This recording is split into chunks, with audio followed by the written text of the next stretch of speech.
세 사람이 제일 처음에 넘어뜨렸어요. 그래가지고 이제 거진 뭐 쓰러졌으니까 이제 막 그 같은 인형에 가서 올라타고 그 다음에 이제 시민들이 막 이쪽에서 막 오고.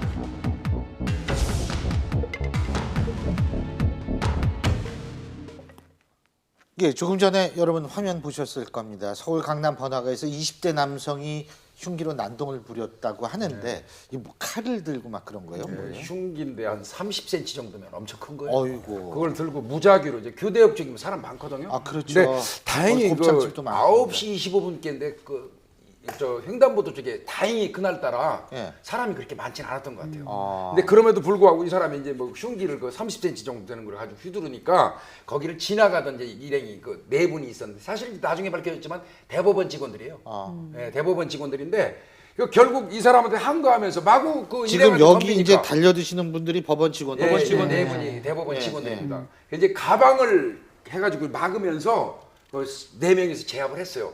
지나가는 시민들이 경찰에 신고를 해서 경찰이 출동했을 때는 이미 이 네 분이 이 사람을 제압하고 있는 상태였는데 이분들 얘기를 들어보면 눈빛을 보니까 정상이 아니더라는 거예요. 그러니까 이것도 뭐 일종의 어떤 그 묻지마 그 범죄의 한 그렇겠죠. 형태가 아닐까 그거야. 이런 생각이 듭니다. 예. 근데 이게 그러니까 술 취한 상태는 아니라는 거죠. 예. 그러니까 술은 안 먹고 이렇게 있으면 그건 당연히 제정신이 아니라는 얘기죠. 그렇죠. 지금 경찰도 정신 이상 상태를 염두에 두고 수사를 진행 중이라고 하는데요. 근데 문제는 저렇게 한복판에 교대 한복판에 저렇게 30cm 흉기를 가지고 난동을 부리는 사람이 일반 시민이 사실 제압하기라는 거는 쉽지가 않습니다. 내 생명의 위협이라든가 내가 크게 다칠 것을 염두하지 않고서는 저렇게 용감한 행동을 하기가 어려운데 다행히 저 네 명이 그 자리에 있어서 그걸 제압할 게 망정이지 만약에 그 사람들이 없었고 여성이나 다른 노인이나 힘없는 사람이 있었으면 정말 큰 불상사가 일어나지 않았을까 정말 불행 중 다행이라고 할 수 있습니다. 실제로 제압하는 과정에서 한 명 같은 경우는 목을 베일 뻔했거든요. 목을 살짝 했는데 사실 합세를 해가지고 합심을 해가지고 제압을 했기 때문에 이걸 막았지. 만약에 이제 좀 방관한다든지 한 명만 1대1 상황이 됐다 그러면 이거는 끔찍한 상황으로 갈 수 있었고 또 법원 직원이기도 하고 동료 직원이기 때문에 같이 이렇게 막았기 때문에 더 큰 사고를 막았다고 저는 생각이 좀 듭니다. 근데 요새 부쩍 조금 이 정신이 좀 그 안 좋은 사람들이 왜 이렇게 요새 이런 일이 왜 이렇게 많이 발생해요? 그렇죠. 최근에 이제 조현병 환자들 이야기를 많이 들으면서 우리가 그전에 조현병이 굉장히 낯선 단어였어요. 그런데 이제는 정신분열이 이제는 조현병이라고 불리는구나. 그리고 마치 조현병 환자는 잠재적인 범죄자인 것처럼 지금 그렇게 이야기될 정도로 많이들 여러 정신질환과 관련된 이야기들이 범죄와 연결이 되고 있는데 사실상 지금 현재 우리나라의 정신질환을 앓고 있는 분들 굉장히 많습니다. 통틀어서 100만 이상을 보통 이야기하는데요. 그렇게 여러 뭐 우울증을 포함해서 뭐 조현병에 이르기까지 굉장히 많은 정신질환을 앓고 있지만 관리가 거의 되고 있지 않아요. 개인의 정신병은 개인의 병이라고 생각을 합니다. 그래서 거의 대부분 지자체에서도 손을 놓고 있고 또 실질적으로 심리치료를 받는 과정이나 정신과를 가는 것에 있어서도 굉장히 거부감이 크고 사회적으로 불이익을 받는다고 생각을 하기 때문에 본인도 찾지 않고 사회도 돌보지 않는 거라 거의 중간에 붕 뜬 상태라고 보는데 이번 사건 같은 경우에는 정말 놀라운 게 조금 정신이 온전하지 않은 사람의 소행이라고 지금 알려져 있긴 한데 지금 네 사람이 움직였잖아요. 이걸 우리가 뭐라 그러냐 정의감이라고 할 텐데 정의감이라는 거는 그냥 갑자기 내가 계획해서 정의감을 가져야지라고 생기는 게 아니라 본능적으로 움직이는 겁니다. 맞아요. 그런데다가 이제 한 사람이 아니라 한 사람이 딱 신호를 보내고 용기를 내면 그다음에 또 한 사람 또 한 사람 세 사람 이상이 한 군데를 딱 향하게 되면 이때 우리가 동조 효과라는 게 생겨요. 그래서 용기가 생겨나고 다 같이 함께 할 수 있는 힘이 생겨나는 거거든요. 이런 것이 어쩌면 지금 우리가 늘 피해 다니기 바쁜 세상에 하나의 좀 귀감이 되고 우리가 함께 공동체 정신을 갖는데 아주 중요한 역할을 하게 될 것 같아요. 근데 김 박사님 현장에 계시면서 실제적으로 이런 제정신이 아닌 경우에서 칼 휘두르고 있을 때 이걸 어떻게 해야 됩니까? 보면은 일반 시민들 입장에서 볼 때. 뭐 능동적으로 나서서 제압하라고 이렇게 말씀드리기 그거 쉽지 않아요. 않죠. 그건 쉽지 예. 않은 거고 피하라고 얘기할 수밖에 없는데 조금 전에 우리 그 변호사님 말씀하셨지만 이번 그 대상이 여성이나 노인이나 아이였으면 이건 속수무책이었을 거예요. 이건 굉장히 좀 심각하고요. 묻지마 범죄 자체가요. 맨날 뭐 똑같은 얘기지만 사회 구조적인 문제예요. 이거. 아니 근데 이 지금 여기에서는 경상만 입었기 때문에 이 사람 다시 나오는 거 아니에요?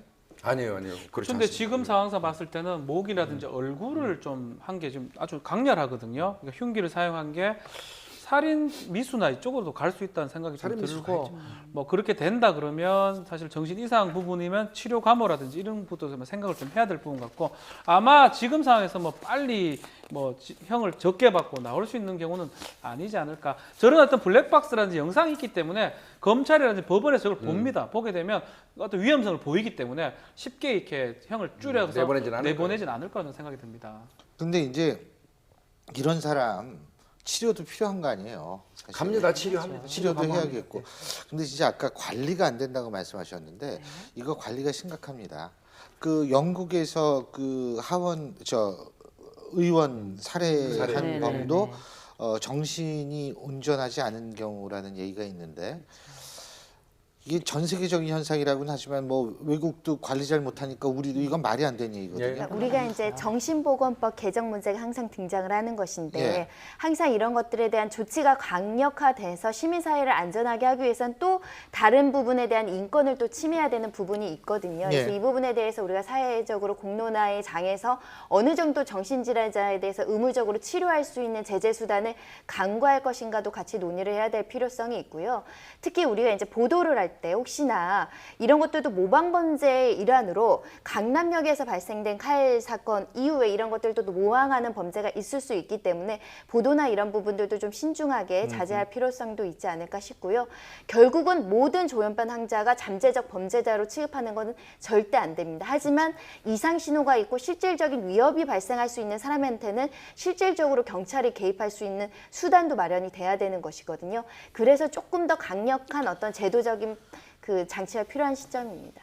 이제 응급 입원제도 만들었고 경찰에서 세세한 매뉴얼도 지금 만들었어요. 경찰에서 본인 또는 그 타인한테 위험한 그 현상을 보이면 즉시 저 경찰에서 이제 제압해가지고 입원시킬 수 있는 제도가 있으니까요. 그렇죠. 조금 낫죠. 그러니까 인식 이게- 개선을 좀 해야 될 것 같아요. 예. 내가 정신질환이 있고 그것과 관련해서 치료를 받는데 이게 부끄러운 게 아니거든요. 당연히 감기에 걸리고 몸살이 나고 예를 들어서 위암에 걸리고 뭐 간암에 걸리면 병원에 가는 것처럼 당연히 그 정신과 관련돼서도 아플 수 있고 당연히 치료를 받고 치료를 받는 것을 사회가 정신질환 문제가 있어 그럼 아웃 이런 시스템이 되고 이런 분위기가 된다면 모두가 다 정신병이 있더라도 숨게 될 거라는 거죠.